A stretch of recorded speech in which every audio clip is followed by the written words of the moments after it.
Yesterday afternoon, CD Projekt Red dropped a number of details about two major additions to the world of Cyberpunk 2077. Firstly, Edgerunners, the upcoming Netflix series produced by acclaimed Japanese animation house Studio Trigger. It looks great, to be fair. The art style reminded me a little of Ghost in the Shell standalone complex, and they referenced Ghost in the Shell later on when talking about how anime, the medium, is a really natural fit for Cyberpunk, the concept. Things like Ghost in the Shell. Ghost in the Shell. Ghost in the Shell. Agreed, lads. Good point. Well done to all involved. English, Polish, German. They spent a lot of time talking about how many dubs there'll be, which is great news for the global audience, and also confirmed that the protagonist, David, is a person who likes clothes and bikes, and that they will experience a lot of things. I should fucking think so, to be honest. They've got 10 episodes to fill.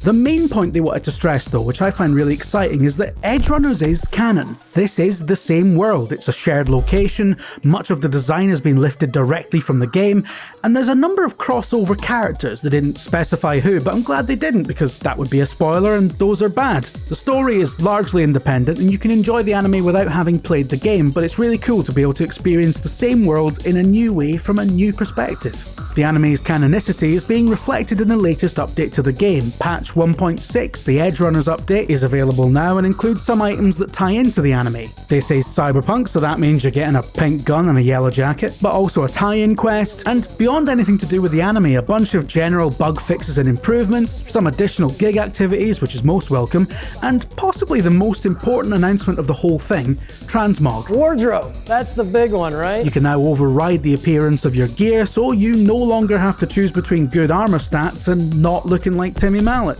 They've also added a cat to photo mode and handily described the concept of a cat just in case you weren't familiar with it. Beautiful, very dense. All in all, a really solid update, and unfortunately if you're still stuck on previous gen consoles, the last one you're getting. Yes, that does mean you're not getting the expansion either. It's understandable from a technical perspective, but this will be a disappointment to a lot of people. Let's face it, old gen consoles are still pretty current. There are a million reasons why you might not have upgraded yet, and that doesn't look likely to change anytime soon, given that next month just turning on an Xbox is going to cost as much as my granddad bought his house for.